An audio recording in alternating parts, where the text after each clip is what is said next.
आपका सिमटाव होगा। आप नाम रूप जगत से बाहर होकर के अरूप बिंदु ध्यान करेंगे तो जैसे अंधकार मंडल से निकल करके प्रकाश मंडल में जाएंगे। कब? जब दृष्टि की धार एक हो।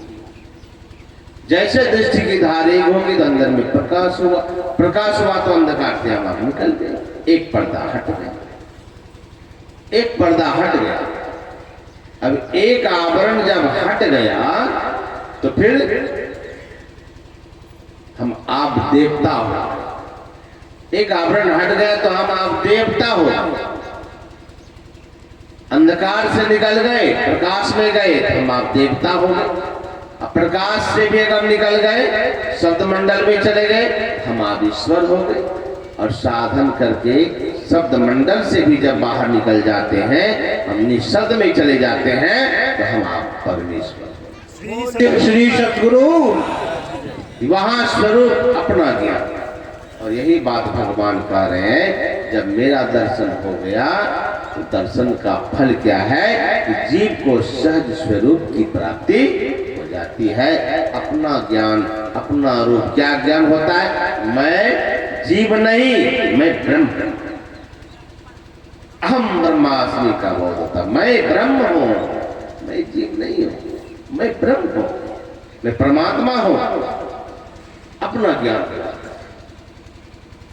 तो संत महात्मा कहते यही अपना ज्ञान जिसको हो गया उसको परमात्मा का ज्ञान हो गया। आपन ही को खोज मिले तब राम चले जी।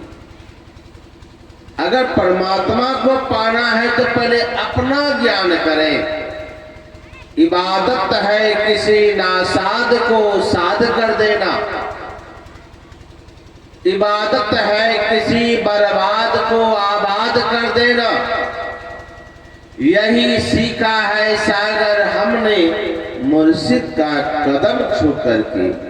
पता अगर लगाना है खुदा का तो पता खुद का लगाना।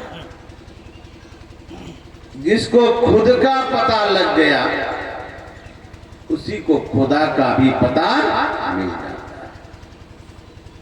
कलकत्ता में हमारे स्वामी रामकृष्ण परमहंस महाराज रहा करते थे और माँ काली के वे उपासक थे। माँ काली की पूजा करते थे। पूजा ही नहीं, माँ काली से साक्षात बात भी करते थे। देखिए कैसे थी सगुन पूजा में पारंगत, कितने वो आगे बढ़े हुए थे सगुण भक्ति में भी कि माँ काली से साक्षात बात करते थे।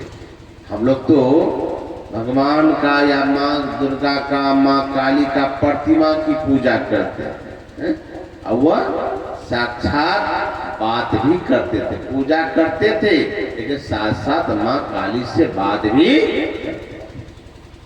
अब सोच सकते हैं कितनी बड़ी बात है, साधारण बात लगता है आपको। तब ये एक सज्जन अब माँ काली से बात करने के बाद भी उनके यहाँ आए संत तोतापुरी जी महाराज, और उन्होंने क्या कहा कि बच्चा तुम माँ काली की पूजा करते हो, सब कुछ करते हो, ठीक है, लेकिन तुम गुरु दीक्षा लिए हो, साधना करते हो संतों से युक्ति जान करके। कहा मैं तो सिर्फ माँ काली की पूजा करता हूँ, बस यही जानता हूँ।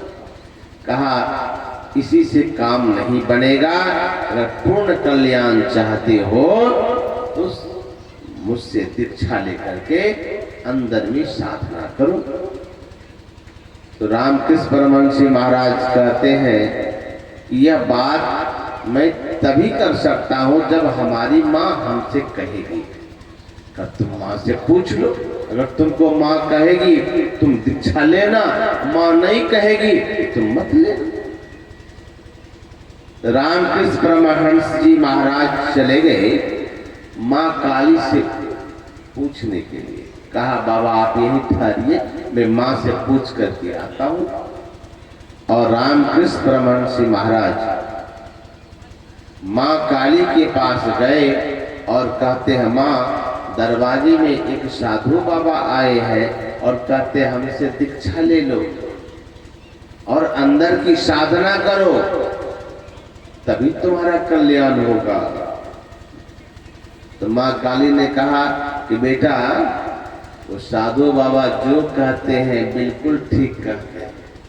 कहा माँ, जब हम तुम्हारी पूजा कर ही रहे हैं तो क्या फिर साधु बाबा से दीक्षा लेना जरूरी है? कहा बेटा,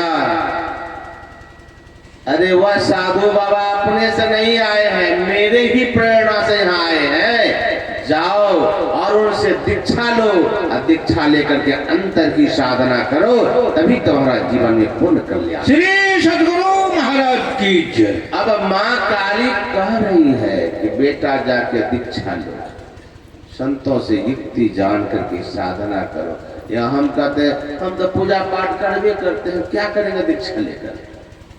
क्या होगा दीक्षा लेकर?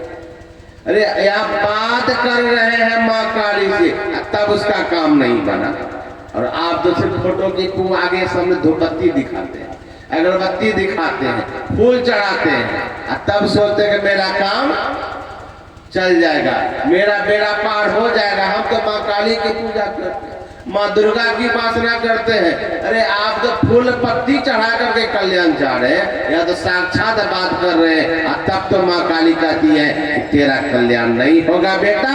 कल्याण तो होगा जब तक कि तुम संतों के संग में नहीं जाओ। कैसे पार लगेगा? नहीं है। ऐसे रामकृष्ण परमहंस महाराज के पास एक सज्जन आए और क्या कहा कि आपके बारे में तो सब कोई जानता है कि आप माँ काली से बात करते हैं। कहाँ बात तो होती है,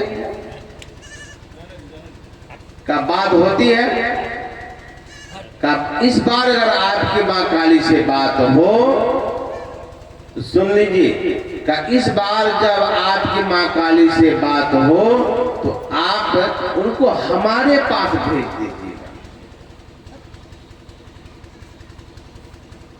तो रामकृष्ण परमहंस महाराज ने सोचा कि कितना चालाक है, न पूजा न पाठ न तपस्या न साधना, अब बैठे बैठे सोचता है माँ काली से हम बात कर ले। तो रामकृष्ण परमहंस महाराज कहते कोई बात नहीं, इस बार जब माँ से हम बात करेंगे तो हम तुम्हारे पास माँ को भेज देंगे, लेकिन तुम अपना पता लिख करके दे दो, तुम रहते कहाँ, तो अपना पता लिख करके दो। तो कागज का एक टुकड़ा में लिख करके दिया अपना पता, मकान नंबर, मोहल्ला नंबर, गली नंबर। तो रामकृष्ण परमहंस महाराज कहते हैं अरे मैं तो तुम्हारा पता ना पूछा, है तो घर का पता दे दिया था। मकान नंबर, मोहल्ला नंबर, गली नंबर जो लिख के दिया है ये तो तुम्हारे घर का पता है। मैं तुम्हारा पता पूछ रहा हूं, तुम कहाँ रहते? तो वह व्यक्ति का दिमाग थोड़ा चक्कर आया कि बात तो ठीक ही पूछ कह रहे हैं कि हम कहाँ रहते हैं। तो सोच के बोला कि हम तो शरीर के अंदर रहते हैं। का शरीर के अंदर में कहाँ रहते हो? कभी कान पकड़े, कभी नाक पकड़े, कभी पेट पकड़े, कभी सीना पकड़े, कभी हाथ पकड़े, यहाँ तो रहते हैं। का ये तो तुम्हारा हाथ है, ये तो तुम्हारा पेट है, ये तुम्हारा गला है, ये तुम्हारा आंख है, तुम्हारा कान है, तुम कहाँ रहते हो? इस 3.5 हाथ के शरीर में बता दो, हम वही माँ को भेज देंगे। तब वह सज्जन हाथ जोड़ के कहता है बाबा आज हमको पता चला है कि हमको अपना ही ज्ञान नहीं कि हम रहते कहाँ। कहा जाओ जाओ पहले अपना ज्ञान करो, तुम शरीर में कहाँ रहते हो। अरे जिस दिन तुमको अपना ज्ञान हो जाएगा तो माँ काली को बुलाना नहीं पड़ेगा। अरे वहीं तो बैठे बैठे तुमको अंदर में माँ काली से बात हो जाएगी। श्री सद्गुरु महाराज की जय। अपना ज्ञान यही है ईश्वर की प्राप्ति की साधन कि हम अपना ज्ञान अगर कर लेते हैं तो हमें परमात्मा का भी ज्ञान होता है। इसके लिए बाहर जाने की जरूरत नहीं। गुरुदेव की वाणी में है खोजो पंथी पंथ तेरे घट भीतरे। तो अरो तेरो पीव भी घट ही भीतरे। कहते परमात्मा और हम आप भी शरीर के अंदर में रहते हैं, इसलिए बाहर मत भटकिए, अंदर में चलिए और युक्ति जान करके थोड़ा थोड़ा अभ्यास कीजिए। परिणाम क्या होगा, जब हम अंदर में चलेंगे तब चलते चलते चलते चलते सभी आवरणों को पार के जब परमात्मा के धाम में जाएंगे तो फिर आवागमन का चक्र का नाश हो जाएगा, संसार में आना जाना छूट जाएगा और सारे दुखों का अंत होगा, जीवन सुख में हो जाएगा। यही थोड़ा सा अभी की सेवा में कहा। बोले श्री सद्गुरु महाराज की जय।